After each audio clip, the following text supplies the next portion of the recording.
The transport ship rumbled through space as it approached Nexus Prime. Inside the cargo bay, dozens of recruits from across the galaxy sat in uncomfortable silence, each being represented their species' finest warriors, selected to train at the most prestigious combat academy in known space. Hana Kim pressed her face against the small window and watched the planet grow larger.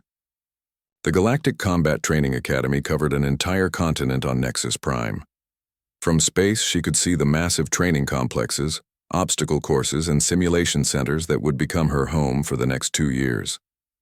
"Look at that, tiny human," a deep voice rumbled behind her. "Are you sure you got on the right transport, little one?" Hana turned to see a massive reptilian creature towering above her. His scales were dark green with yellow markings that ran along his arms and neck. 2 smaller versions of him sat nearby, both laughing at his comment. These were Sauridians, she realized, from the warrior planet Saurus Prime.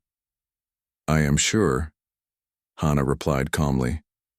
"My name is Hana Kim. I passed all the entrance tests just like everyone else here." The large Sauridian bent down to examine her more closely.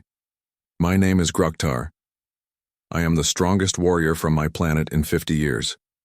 You barely reach my chest. How did such a weak creature pass the combat trials?" Other recruits began to notice the conversation. A blue-skinned humanoid with 4 arms whispered to his companion. 2 insect-like beings clicked their mandibles in what sounded like amusement. Even the rock-like granite people seemed to be paying attention. "Humans are new to the galactic community," Groktar continued. "Perhaps the Academy lowered their standards to be polite to your species." Hana felt heat rise in her cheeks but kept her voice steady. "The standards were the same for all species. I earned my place here." "We shall see about that, tiny human," Groktar said, returning to his seat. His companions continued to chuckle and make comments in their native language. The transport began its descent toward the Academy. Through the speakers, a voice announced their arrival. "All recruits prepare for landing. Welcome to the Galactic Combat Training Academy. Your new life begins in 10 minutes." As they landed, Hana gathered her small bag of belongings. She had trained her entire life for this opportunity. The Academy only accepted 100 recruits each cycle from thousands of applicants across the galaxy. Being chosen meant she was among the best warriors her species had to offer. The cargo bay doors opened, and bright sunlight flooded in. Recruits began filing out onto the landing platform. Hana stepped onto the metal walkway and looked around in wonder. The Academy was even more impressive up close. Massive training facilities stretched in every direction. She could see obstacle courses that defied gravity, combat arenas with energy barriers, and simulation domes that could create any environment. Flying vehicles carried instructors and advanced students between buildings. The scope of the place was overwhelming. "Attention, new recruits," a voice called out. A human woman in a military uniform approached the group. She was tall and moved with the confident stride of an experienced soldier. "I am Commander Yuki Tanaka, your primary training instructor. Form ranks immediately." The recruits scrambled to create organized lines. Hana noticed that Commander Tanaka's uniform bore numerous medals and decorations. Clearly, this was someone who had seen real combat, not just training exercises. "You represent 47 different species," Commander Tanaka announced. "You come from worlds with different gravity, different atmospheres, and different concepts of warfare. Over the next 2 years, you will learn to fight alongside each other and against each other. Some of you will not survive the training." A murmur went through the group at these words. Hana felt her heart beat faster. "The galaxy is not a peaceful place," the commander continued. "Pirate fleets raid shipping lanes. Unknown species emerge from unexplored space with hostile intentions. Resource conflicts between civilized worlds sometimes escalate to warfare. The graduates of this academy become the elite soldiers who handle these threats." She walked along the ranks, studying each recruit. When she reached Hana, she paused for a moment. Their eyes met, and Hana saw something she could not identify in the older woman's expression. "Your species, your size, your appearance," Commander Tanaka said loudly enough for everyone to hear. "None of these things matter here. What matters is your ability to adapt, learn, and overcome challenges." The recruit who looks weakest today might become the deadliest warrior in your class. She moved on, but Hana noticed several alien recruits glancing in her direction. Groktar was openly staring at her with what looked like amusement. "Follow me to your barracks," Commander Tanaka ordered. "You will have 1 hour to settle in before your first evaluation begins." The group moved through the academy grounds. Hana tried to take in everything at once. Advanced students were practicing combat techniques in open areas. Some moved so fast they were barely visible. Others demonstrated strength by lifting massive weights or breaking through reinforced barriers. In one training area, a group of students was learning to fight in zero gravity. They spun and twisted through the air, using handholds and pushing off walls to change direction. Their movements looked like a deadly dance. "Impressive, is it not?" a voice said beside her. Hana turned to see another human recruit walking alongside her. He was older than her, perhaps 30, with short black hair and kind eyes. "I am Captain Gino Park. I serve as the Academy's liaison officer for human recruits." "There are other humans here?" Hana asked, surprised. "Not many," Captain Park replied. "Humans have only been part of the galactic community for 15 years. This is only the third class to include human recruits. You are one of just 4 humans in your group." They reached a large building that housed the recruit barracks. Commander Tanaka led them through the main entrance and into a vast hall lined with doors. "Each recruit gets a private room," she announced. "Your belongings are already inside. Room assignments are posted on your doors. You have 55 minutes remaining before first evaluation." Hana found her room number and pressed her palm against the scanner beside the door. It opened with a soft hiss, revealing a simple but comfortable space. A bed, desk, storage locker, and small bathroom provided everything she would need. She sat on the bed and took a deep breath. Through her window, she could see other recruits, exploring the grounds. Some moved in groups with others of their species. Others, like herself, seemed to be alone. A knock at her door interrupted her thoughts. She opened it to find Commander Tanaka standing in the hallway. "Walk with me, Recruit Kim," the commander said. They walked to a balcony overlooking the main training complex. Other recruits were visible in the distance, but they were far enough away to speak privately. "I wanted to speak with you before training begins," Commander Tanaka said. "You will face challenges here that have nothing to do with the official curriculum." "What do you mean?" Hana asked. "Many species in the galactic community still view humans as newcomers. Some see us as weak because we lack the obvious physical advantages of other races. You are smaller than most recruits and will be underestimated constantly." Hana nodded. She had already experienced this during the transport flight. "Use that underestimation to your advantage," Commander Tanaka continued. "Let them think you are weak. Let them assume you cannot match their strength or speed. Then show them what humans are truly capable of." "And what are we capable of?" Hana asked. Commander Tanaka smiled for the first time since Hana had met her. "You will discover that for yourself. Trust your training. Trust your instincts. Most importantly, never give up no matter how impossible the situation appears." A bell chimed across the academy grounds, signaling that the preparation time was over. "Time for your first evaluation," Commander Tanaka said. "Remember what I told you, Recruit Kim. Your real training begins now." The first week at the Galactic Combat Training Academy proved more challenging than Hana had expected. Not because of the physical training or academic requirements, but because of the constant mockery from other species. During breakfast in the main dining hall, Hana sat alone at a small table. The facility could accommodate over 300 beings at once with specialized food stations for different species' dietary needs. She watched as groups formed naturally along species lines. The Sauridians dominated one corner, their loud voices carrying across the room. The insect-like mantoids clicked and buzzed at their own tables. Even the peaceful Aquarians stayed together in their section. "Look at the tiny human eating alone," Groktar's voice boomed from across the hall. "Perhaps she is too weak to carry her food tray to sit with others."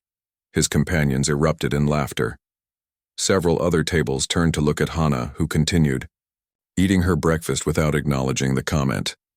I heard humans need 8 hours of sleep every day, another Sauridian added. How can such lazy creatures become warriors?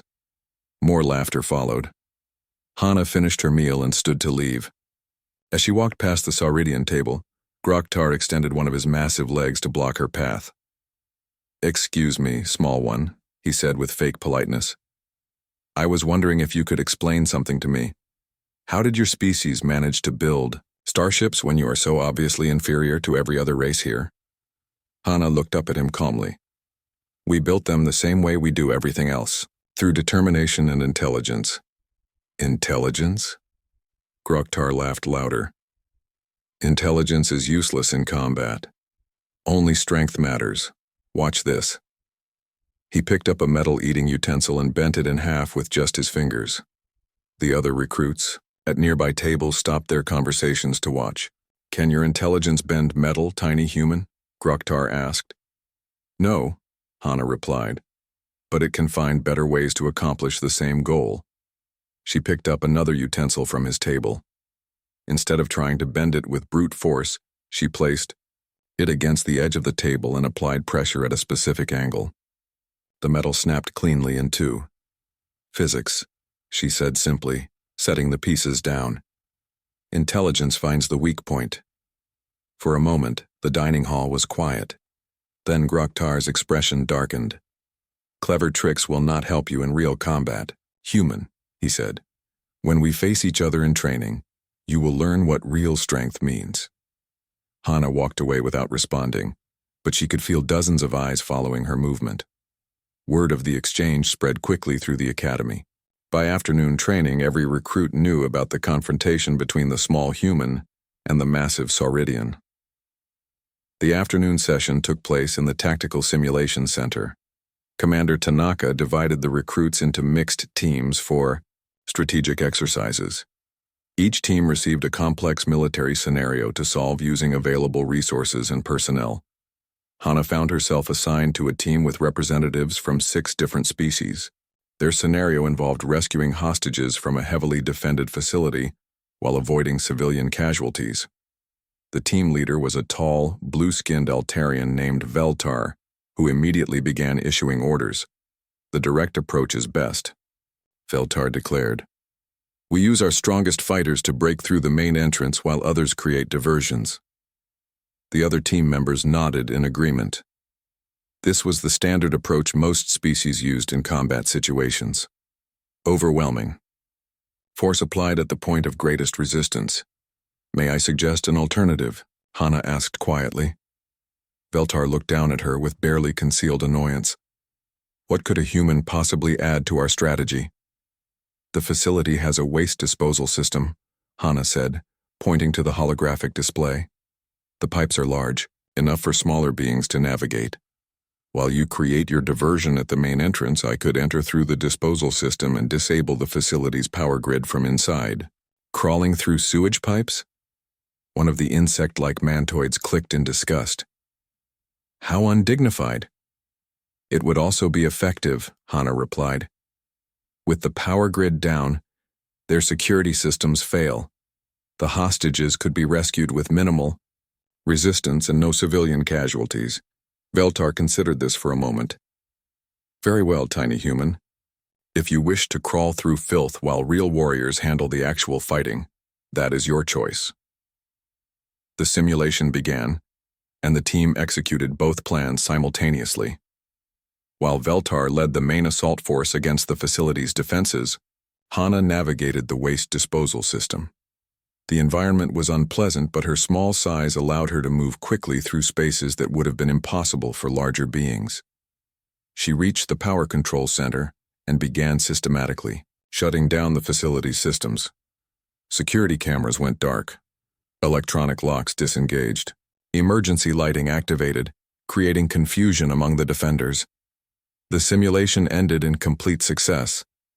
The hostages were rescued without casualties, and the enemy force was neutralized with minimal resources expended. Excellent work, Commander Tanaka announced to the assembled teams. Team 7 achieved the objective with the lowest casualties and resource expenditure. The strategic thinking demonstrated by recruit Kim was particularly impressive. Hana felt a flush of pride, but she noticed the cold stares from many of her teammates. They had succeeded, but they were not happy about owing that success to human ingenuity. During evening physical training, the pattern continued.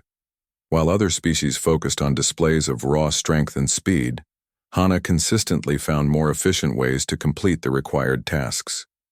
When asked to climb a 30-foot wall, others used brute force to power their way up. Hana studied the wall's construction and found handholds that made the climb significantly easier. When tasked with moving heavy equipment across the training ground, most recruits relied on their natural strength. Hana constructed a simple lever system using available materials that allowed her to move twice the weight with half the effort. More human tricks, Groktar commented loudly during one exercise. In real combat, enemies do not give you time to build clever devices. They kill you while you think. Maybe, Hana replied. Or maybe they underestimate what you can do while you are thinking. Each success seemed to make the other recruits more resentful rather than impressed. During evening meal periods, Hana noticed conversations stopping when she approached. Whispered comments followed her through the corridors. The isolation was becoming complete. Captain Gino Park found her one evening in the academy library, studying combat techniques from various species. "How are you adapting to life here?" he asked, sitting down across from her. "The training is challenging but manageable," Hana replied. "The social aspects are more difficult. I experienced similar treatment during my time here," Captain Park said. "Many species view human success as some form of cheating. They cannot accept that intelligence and adaptability might be more valuable than raw physical power." "Does it get better?" Hana asked. Captain Park was quiet for a moment. "Eventually, they will be forced to recognize what humans are capable of. The question is whether you can endure their attitudes until that recognition comes." He stood to leave, then paused. "Remember, Recruit Kim, respect is not given freely in this environment. It must be earned through actions, not words. When your moment comes, be ready to show them exactly what a human warrior can accomplish." That night, Hana lay in her bed, listening to the sounds of the academy settling into its nighttime routine. Through her window, she could see the lights of various training facilities continuing their operations around the clock. Somewhere in those buildings, her fellow recruits were probably discussing her performance and predicting her eventual failure. She closed her eyes and focused on the words Commander Tanaka had spoken on her first day. "Let them underestimate you. Use their assumptions against them. Show them what humans are truly capable of." Tomorrow would bring new challenges and new opportunities to prove herself. Hana fell asleep planning for the confrontation she knew was coming. Groktar and his supporters would not be satisfied with mere mockery forever. Eventually, they would demand a more direct test of human capabilities. When that moment arrived, she intended to be ready. The sparring gymnasium filled with the sound of combat as recruits practiced hand-to-hand fighting techniques. Commander Tanaka had announced that morning that all recruits would participate in cross-species combat training. The goal was to learn how different anatomies and fighting styles could be countered and adapted to real battlefield conditions. Hana wrapped protective padding around her hands and wrists while watching other matches in progress. A mantoid was facing off against one of the rock-like granite people, their different approaches creating an interesting tactical puzzle. The mantoid relied on speed and precision strikes, while the granite warrior used defensive positioning and overwhelming strength. "Today you will learn the reality of combat," Groktar announced loudly enough for the entire gymnasium to hear. He was stretching his massive frame near the Sauridian group, his yellow markings seeming brighter under the training lights.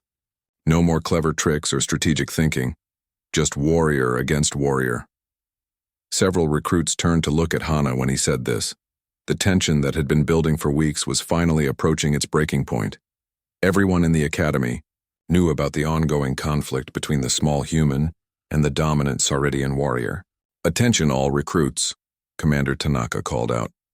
"Today's exercise will test your ability to adapt combat techniques against unfamiliar opponents. You will be paired randomly with beings from different species. The objective is controlled, contact only. This is training, not warfare. Excessive force will result in immediate expulsion from the academy. She activated a holographic display showing the random pairings for the session. Hana scanned the list until she found her name. Her stomach dropped when she saw who she was matched against. Kim, Hana, human versus Groktar, Sauridian.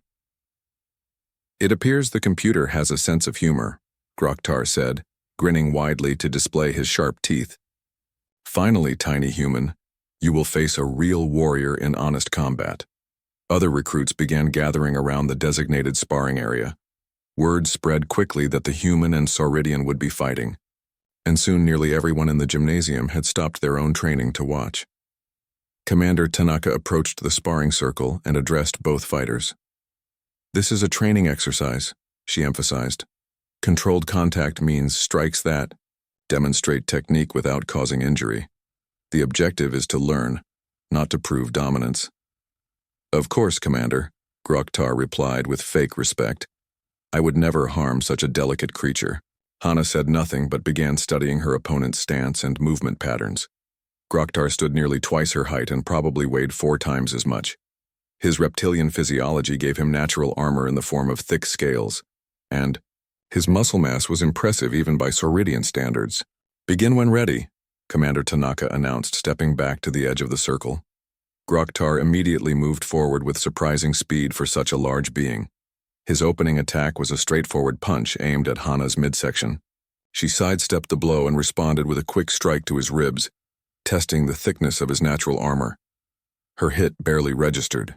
The scales were harder than she had expected, and Groktar's reaction confirmed that her normal striking techniques would have limited effectiveness. Is that all the strength humans possess? Groktar asked mockingly. He launched a series of attacks that forced Hana to focus entirely on defense and evasion. The crowd of watching recruits began offering commentary. Most seemed to expect a quick victory for the Sauridian warrior. Hana could hear bets being made about how long she would last before being defeated. She continued to avoid Groktar's attacks while studying his patterns. He favored his right side and telegraphed his major strikes with subtle weight shifts. His reach advantage was significant, but he had to commit fully to his attacks to generate maximum power. Stop running, coward, Groktar snarled after several minutes of ineffective swings. Face me like a real warrior. Hana moved closer and engaged more directly, trading controlled strikes and testing different approaches. Nothing she tried seemed to have any significant effect on her opponent. His natural advantages were simply too great to overcome through conventional techniques. The watching crowd grew larger as news of the match spread. Even advanced students began appearing to observe the confrontation between species. Hana noticed Captain Gino Park among the observers, his expression unreadable. Enough playing, Groktar declared suddenly. His demeanor changed from playful mockery to genuine anger. Time to show everyone what happens when weaklings challenge their superiors. His next attack came faster and harder than anything he had attempted before. The strike caught Hana in the shoulder and sent her staggering backward. Pain shot down her arm, and she realized immediately that this was no longer controlled contact. Groktar, maintain training protocols, Commander Tanaka warned sharply. Training protocols are for equals, he replied. This human needs to learn her place. He pressed forward with a combination of strikes that forced Hana to give ground rapidly. One punch grazed her cheek hard enough to leave a bruise. Another caught her in the ribs with enough force to knock the breath from her lungs. The crowd's mood shifted as they recognized that the Sauridian was no longer following the exercise rules. Some called for the match to be stopped. Others, particularly the alien recruits who had been mocking humans all week, cheered for Groktar to continue. Hana tried to create distance, but Groktar was relentless. He had abandoned any pretense of training and was now fighting to inflict real damage. His next strike was a powerful backhand aimed directly at her head.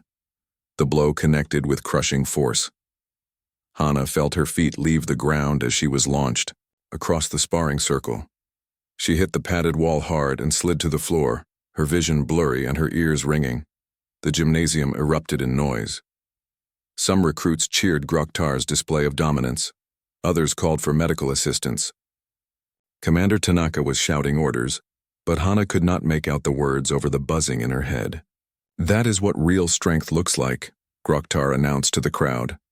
He raised his arms in victory while looking down at Hana's motionless form. "Let this be a lesson to all humans. You do not belong among warriors." Medical personnel rushed into the circle to check on Hana's condition. She was conscious but dazed, blood trickling from a cut above her left eye. The medics began examining her for serious injuries while discussing whether she needed immediate treatment in the medical facility. "I am fine," Hana said quietly, pushing away their instruments. Her voice was steady despite the pain radiating through her skull. "The exercise is not over." "Recruit Kim, you need medical evaluation," one of the medics insisted. "That blow could have caused a concussion or other serious injury." "I said I am fine," Hana repeated more firmly this time. She used the wall to help herself stand, swaying slightly as her balance returned. "I want to continue." The crowd fell silent as she walked back toward the center of the sparring circle. Blood from the cut above her eye had trickled down her face, making her appearance somewhat alarming. But her eyes were clear and focused. "Impossible," Groktar said, his victory celebration forgotten. "No being could take such a blow and continue fighting." "You wanted to see what humans are capable of," Hana said, wiping blood from her face with the back of her hand. "Now you will learn." Commander Tanaka started to object, but Captain Park appeared beside her and spoke quietly in her ear. After a moment, she nodded reluctantly. "Continue the exercise," Commander Tanaka announced. "Both fighters, remember that this is still training." But everyone in the gymnasium understood that the nature of the confrontation had changed completely. This was no longer about training protocols or controlled contact. This had become a test of what humans could endure and how they responded to genuine threats. Groktar resumed his fighting stance, but his confidence had been shaken. The small human should have been unconscious, or at least incapacitated by his attack. Instead, she was standing ready to continue, seemingly unaffected by injuries that would have crippled most other species. "Your move," Hana said calmly. The real fight was about to begin. The gymnasium had fallen completely silent. Every recruit, instructor, and observer focused on the small human standing in the center of the sparring circle, blood still trickling from the cut above her eye. Hana Kim looked nothing like the fragile creature they had all assumed her to be. Groktar circled her cautiously, his earlier confidence replaced by wariness. Something fundamental had changed in his opponent after she absorbed his devastating blow. Her posture was different now, more predatory. Her movements had gained a fluid quality that had not been present before. "What are you waiting for?" Hana asked softly. "You wanted to show everyone what real strength looks like. Continue your demonstration." The Ceridian warrior lunged forward with the same overwhelming force he had used before. But this time Hana was not where he expected her to be. She had shifted slightly to her left, just enough to let his massive fist pass inches from her face while his momentum carried him forward. As he passed, she struck him in the side of his extended arm, targeting a specific point just above his elbow joint. The blow looked insignificant compared to the crushing strikes he had been delivering, but Groktar immediately stumbled and shook his arm as if trying to restore feeling to it. "Pressure points," Captain Gino Park murmured to Commander Tanaka. "She has been studying Ceridian anatomy." "How is that possible?" the commander replied. "Detailed biological information about other species is classified military intelligence." "Humans are naturally curious," Captain Park said with a slight smile. "We tend to learn everything we can about potential opponents." In the sparring circle, Groktar was discovering that his physical advantages meant nothing if he could not land his attacks. Hana had begun moving in patterns that seemed to anticipate his strikes before he made them. She would shift away from a punch before he fully committed to throwing it, leaving him off balance and exposed. Her counterattacks were surgical in their precision. Each strike targeted a specific weakness in Ceridian physiology that she had somehow identified. A quick jab to a nerve cluster in his shoulder caused his left arm to go momentarily numb. A strike to his knee made him favor his other leg, None of the individual blows seemed devastating, but their cumulative effect was beginning to show. "This is impossible," Groktar gasped, breathing heavily from his efforts. "How do you know where to hit me?" "I study my enemies," Hana replied, calmly. She was barely breathing hard despite the constant movement. "Your species has thick scales for protection, but the joints between those scales are vulnerable. Your muscle mass gives you strength, but it also creates predictable movement patterns. Your height is an advantage in reach, but it raises your center of gravity and makes you unstable when off balance." She demonstrated this by sweeping his legs at precisely the moment when his weight was committed to a forward attack. Groktar crashed to the padded floor with enough force to shake the entire sparring circle. The crowd of observers erupted in shocked murmurs. No one had expected to see the dominant Sauridian warrior brought down by the small human female, who had seemed so helpless just minutes before. Groktar rolled quickly to his feet, his pride wounded more than his body. "Lucky strikes," he snarled. "Let us see how long your tricks can protect you." But his attacks were becoming slower and less coordinated, as the accumulated damage to his nervous system began affecting his motor control. Hana continued to avoid his strikes while landing precise hits on nerve clusters, pressure points, and joint connections that disrupted his ability to fight effectively. "She is systematically disabling him," one of the Mantoid recruits clicked to his companion. "Each strike serves a specific purpose in her overall strategy." "How does she know so much about Sauridian anatomy?" a blue-skinned Altarian wondered aloud. Commander Tanaka was asking herself the same question.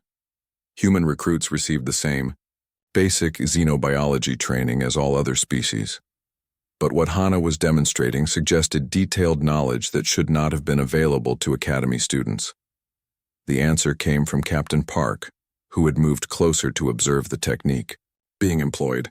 "Humans have been preparing for membership in the galactic community for decades," he explained quietly. "We studied every known species extensively before making contact. Medical files, anatomical data, psychological profiles, combat capabilities.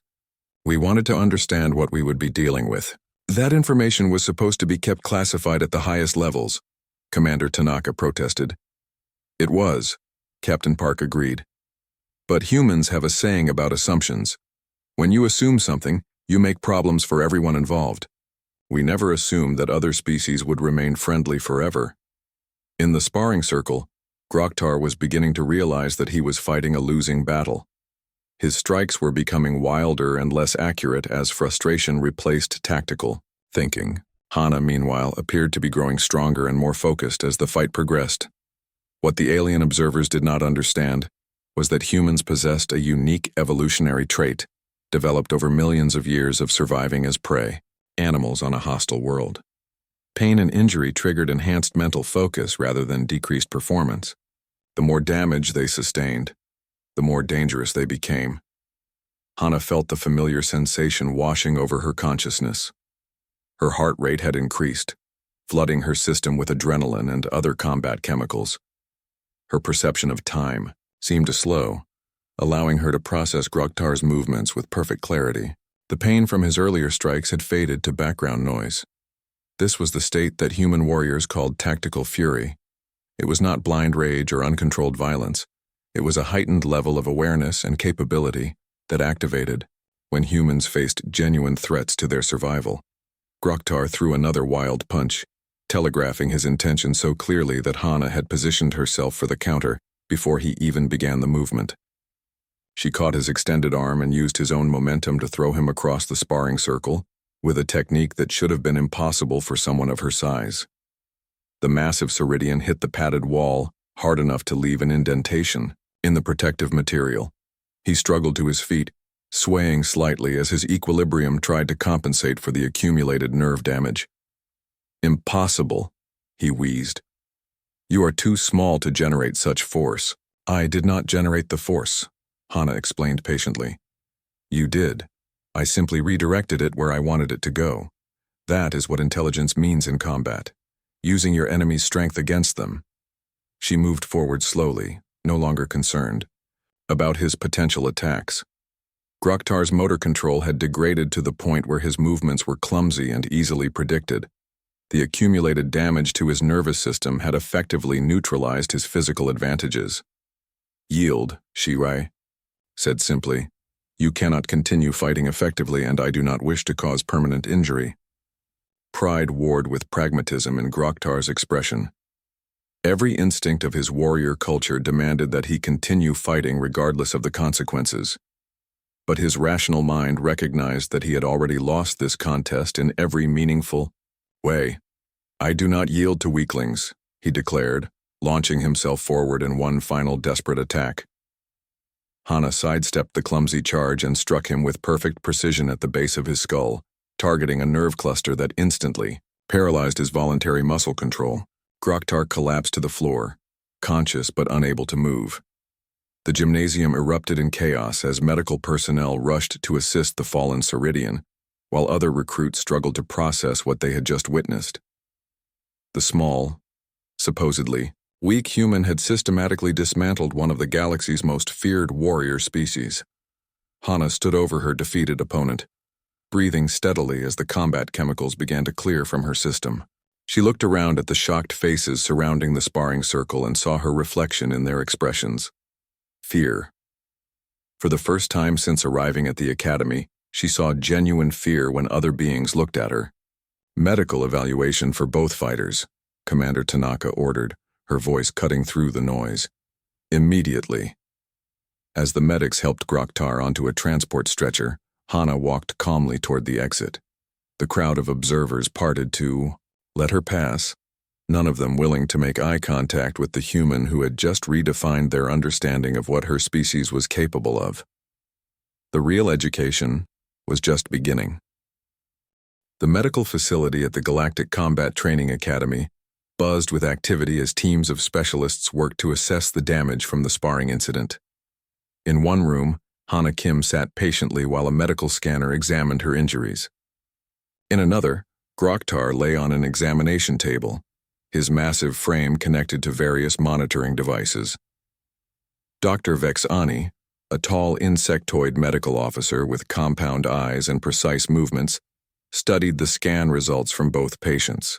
With growing amazement, her mandibles clicked rapidly as she processed the data, a sign of extreme agitation among her species. "This is unprecedented," she announced to Commander Tanaka and Captain Park, who had been waiting for the medical evaluation. "The Sauridian male has sustained multiple fractures to his ribs, a dislocated shoulder joint, stress fractures in both leg bones, and significant nerve damage throughout his extremities. The human female has minor bruising and a superficial laceration that required 3 stitches. Commander Tanaka frowned at the report. "How is that possible? I witnessed Groktar deliver several devastating strikes to recruit Kim.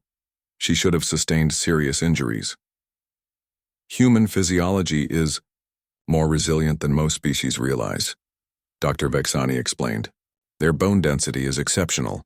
Their muscle fibers can absorb tremendous impact force, and their nervous system continues functioning at peak efficiency even when damaged. But that does not explain how such a small being could inflict this level of damage on a Sauridian warrior." Captain Park stepped forward to examine the detailed anatomical displays showing Groktar's injuries. "Every strike was precisely targeted," he observed. "Recruit Kim did not waste energy on attacks that would be ineffective against Sauridian physiology. Instead, she focused on vulnerabilities that most beings would not even know existed."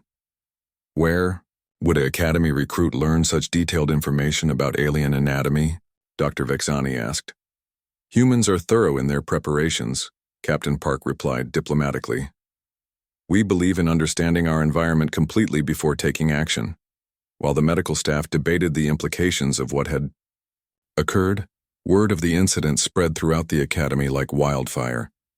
Recruits gathered in small groups to discuss what they had witnessed. The story grew more dramatic with each retelling, but the core facts remained unchanged. A small human female had systematically defeated one of the most physically imposing warriors in their class. In the recruit barracks, the atmosphere had changed completely. Where once there had been open mockery and dismissal of human capabilities, now there was cautious respect mixed with uncertainty. Beings who had treated Hana as insignificant now watched her movements carefully, analyzing her behavior for signs of potential threat. The Sauridian recruits were particularly affected by their leader's defeat. They had built their entire social structure around the concept of physical dominance, and seeing Groktar so thoroughly outmatched challenged their fundamental beliefs about combat and hierarchy. It was not a fair fight, one of them insisted, during an evening meal discussion. She used forbidden techniques and targeted weak points that should be protected by honor codes.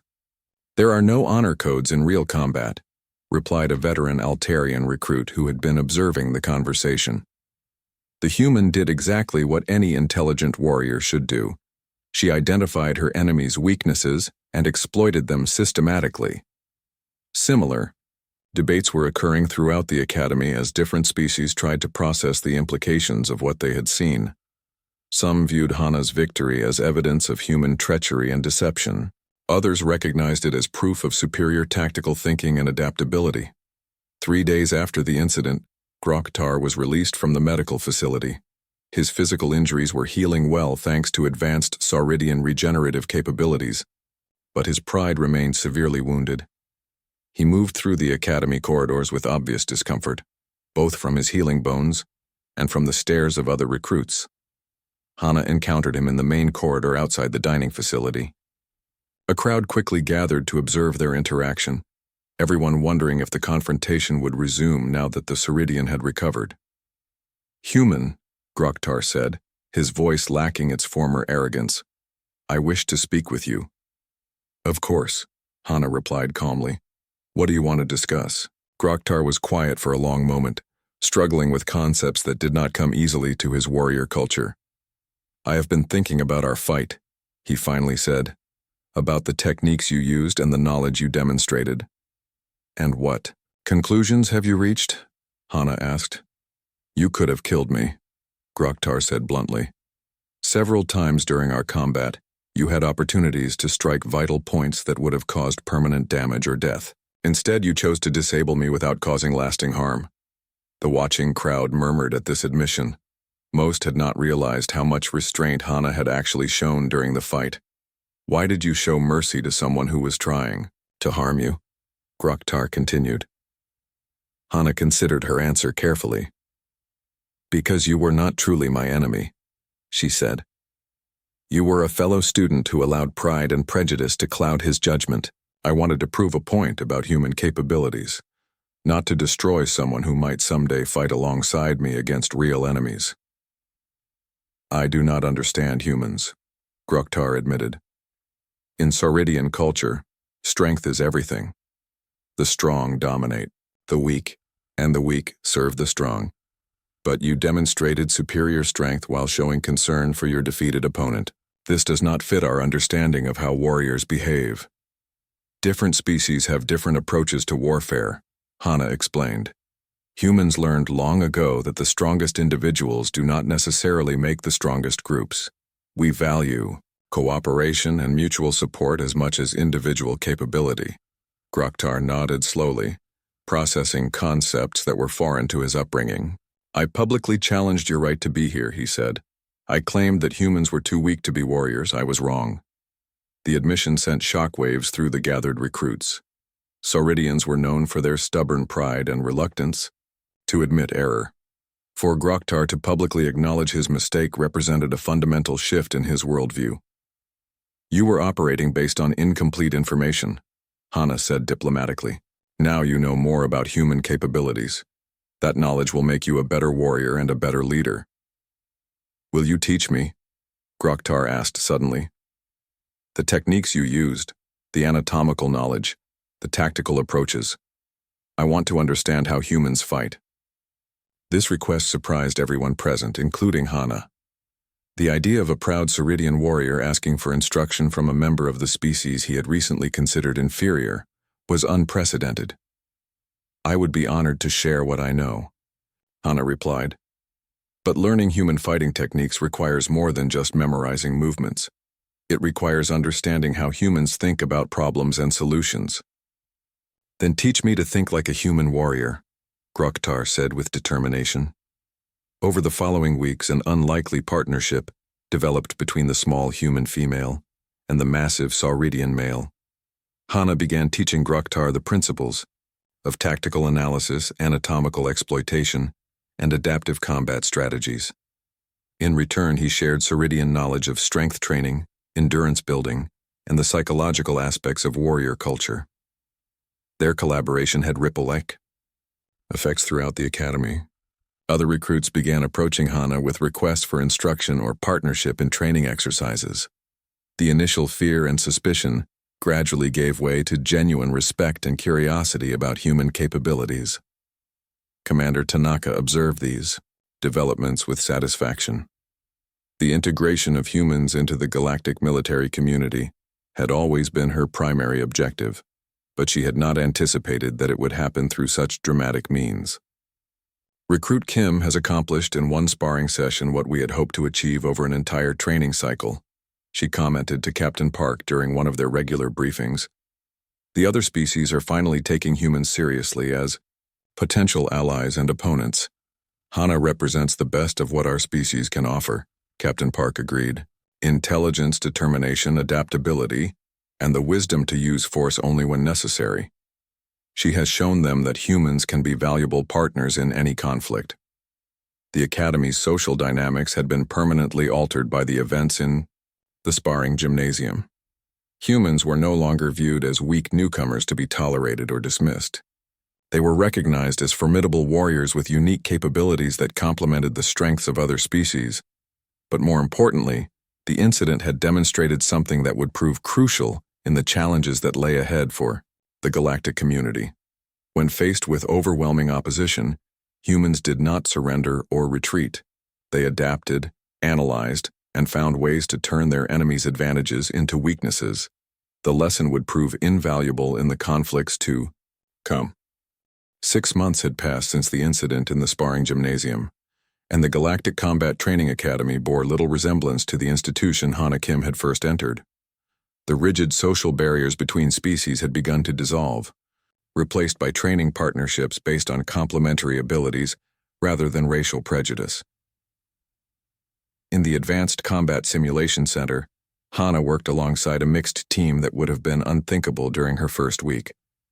Groktar served as her primary partner, his massive strength and defensive capabilities perfectly complementing her speed and tactical analysis. 2 Mantoid specialists provided reconnaissance and precision strikes, while an Altarian communications expert coordinated their movements with orbital support. Target complex approaching, the Altarian announced through their shared communication system. Multiple defensive positions, estimated 40 hostiles, civilian presence confirmed in sectors 7 through 12. Hana studied the holographic display showing their objective. The simulation had been designed to test the most advanced students in the academy, combining elements of urban warfare, hostage rescue, and asymmetric combat. Previous attempts by single-species teams had resulted in either excessive casualties or mission failure. Standard approach would be overwhelming force through the main entrance, Groktar observed, his tactical thinking much improved after months of human instruction. But civilian casualties would be unacceptable. Agreed, Hana replied, highlighting several sections of the complex on their shared display. We need a multi-vector approach. Groktar, can your team create a noisy diversion at the north entrance? Draw their attention while maintaining enough defensive capability to avoid serious losses? The Sauridian warrior nodded confidently. My people excel at being loud and intimidating. We can make them believe the primary assault is coming from that direction. Mantoids take the eastern approach through the ventilation systems, Hana continued. Your natural climbing abilities and small size will let you position for precision strikes on key targets. Communications officer, I need you to jam their internal systems while maintaining our coordination network. What about you? One of the Mantoids clicked curiously. Where will you be during this coordinated assault? Hana smiled with an expression that had become familiar to her teammates over the months of training together. It was the look she wore when contemplating something that other species would consider impossible or inadvisable. I will be walking through the front door, she said simply. The simulation began, and each team member moved to execute their assigned role. Groktar's diversionary assault drew immediate attention from the defenders, who responded with overwhelming force to what appeared to be a direct challenge to their position. The mantoids infiltrated through the building's infrastructure, positioning themselves to neutralize key targets on Hana's signal. Meanwhile, Hana approached the main entrance alone, carrying only basic equipment and wearing the standard academy training uniform. To outside observers, she appeared to be either surrendering or making some sort of diplomatic overture. Unknown individual approaching main entrance, one of the simulated defenders reported, appears to be unarmed human female, possibly a civilian. This was exactly the reaction Hana had anticipated. After months of studying enemy psychology and tactical assumptions, she had learned that most hostile forces categorized humans as either non-threatening civilians or heavily armed military personnel. The concept of a small, apparently unarmed, human being a significant combat threat did not register in their tactical planning. She walked directly to the main security checkpoint and addressed the guards with calm confidence. "I am here to negotiate the release of civilian hostages," she announced. "I am unarmed and request safe passage to speak with your commanding officer." The guards exchanged glances of confusion and amusement. The idea that this small human could represent any sort of threat was so absurd that they lowered their weapons and began the process of escorting her inside the complex. "Overwatch. Target is inside the perimeter," the Altarian communications officer reported to the rest of the team. "All teams maintain position until signal." Hana allowed herself to be escorted through the complex's security checkpoints and defensive positions, mentally cataloging guard locations, weapon placements, and structural vulnerabilities. Her escorts treated her with casual disregard, assuming that an unarmed human posed no danger to their heavily fortified position. They brought her to the command center where the simulated enemy leader waited. The room was filled with tactical displays, communication equipment, and nearly a dozen armed guards. It represented the heart of the enemy's command structure and their most heavily defended position.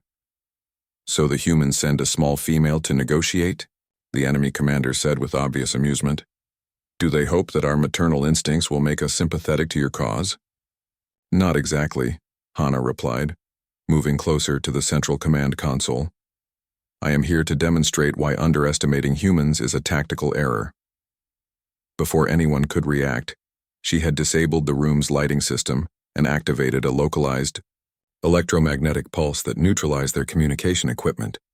In the darkness and confusion that followed, she systematically incapacitated every guard in the room using techniques that made no sound and left no opportunity for them to raise an alarm.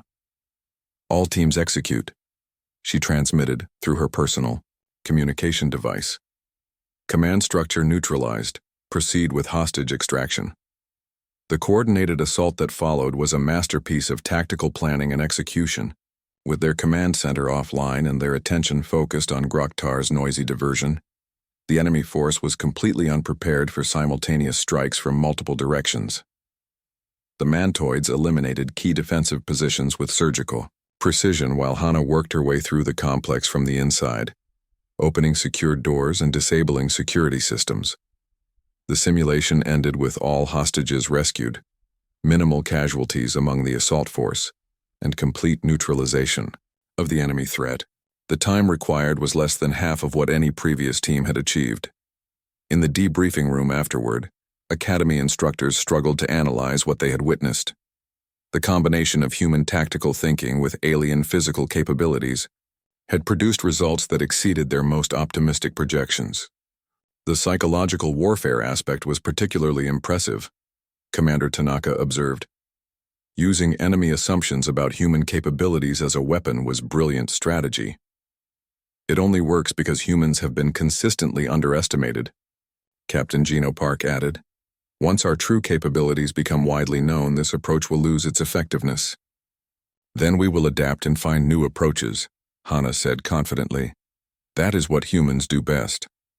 Over the following weeks, word of the mixed species team's success spread throughout the galactic military community. Requests began arriving from various military commands asking for human advisors and tactical specialists. The Academy found itself training not just individual human warriors, but human instructors who could teach other species how to integrate human capabilities into their existing military structures. The graduation ceremony at the end of the training cycle was unlike any in the Academy's history. For the first time, a human recruit was selected to deliver the commencement address to the assembled graduates and distinguished guests from across the galaxy. Hana stood at the podium, looking out at an audience that included representatives from dozens of species, high-ranking military officers, and political leaders from major galactic powers. Just 1 year earlier, most of these beings would have dismissed humans as insignificant newcomers to the galactic community. "When I arrived at this academy," she began, "many of you saw humans as weak, inexperienced, and unsuited for military service. Some of you believed that our inclusion here was merely a diplomatic courtesy to a new member species." Murmurs of acknowledgement rippled through the audience. Several beings looked uncomfortable at the reminder of their earlier attitudes. "Today, I stand before you as the first human to graduate at the top of her class from the Galactic Combat Training Academy," Hana continued. "But my success is not just a personal achievement. It represents proof that diversity of thought and approach makes all of us stronger." She gestured toward the graduating class, which included beings from 47 different species. "We have learned to combine Sauridian strength with human adaptability, Mantoid precision with Altarian coordination, Granite endurance with human tactical thinking.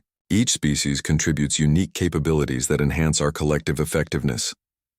Groktar sat in the front row, his posture straight with pride. The massive Sauridian warrior had become one of Hana's closest allies and most effective advocates for human inclusion in galactic military operations. "The galaxy faces uncertain challenges in the years ahead," Hana said, her voice carrying clearly through the vast auditorium. "Unknown threats emerge from unexplored space. Resource conflicts between civilized worlds continue to escalate. In facing these challenges, we must remember that our greatest strength lies not in the individual capabilities of any single species, but in our ability to work together and learn from each other." She paused, looking directly at several beings who had been among her most vocal critics during the early weeks of training. "I was once told that humans do not belong among warriors because we lack the obvious physical advantages of other species," she said. "Today I tell you that our greatest weapon has never been our strength, our speed, or our natural armor. Our greatest weapon is our refusal to accept that any problem is unsolvable or any enemy unbeatable." The applause that followed was thunderous and sustained. Even beings who had initially opposed human inclusion in the academy were now on their feet, acknowledging what they had witnessed over the past year. Commander Tanaka approached the podium as the applause died down. "Graduates," she announced, "you represent the finest warriors our galaxy has produced. You have learned not just to fight, but to fight together. Take that knowledge with you as you begin your service to the galactic community." As the ceremony concluded and graduates prepared to depart for their various assignments, Hana found herself surrounded by representatives from military commands across the galaxy. Each wanted to recruit her for their organization, offering positions that would have been unthinkable for a human just months earlier. "The Altarian Fleet Command has authorized me to offer you the position of Chief Tactical Advisor," one officer announced. "Your strategic insights could revolutionize our approach to asymmetric warfare. The Sauridian War Council seeks human instructors for our advanced combat training programs," another added.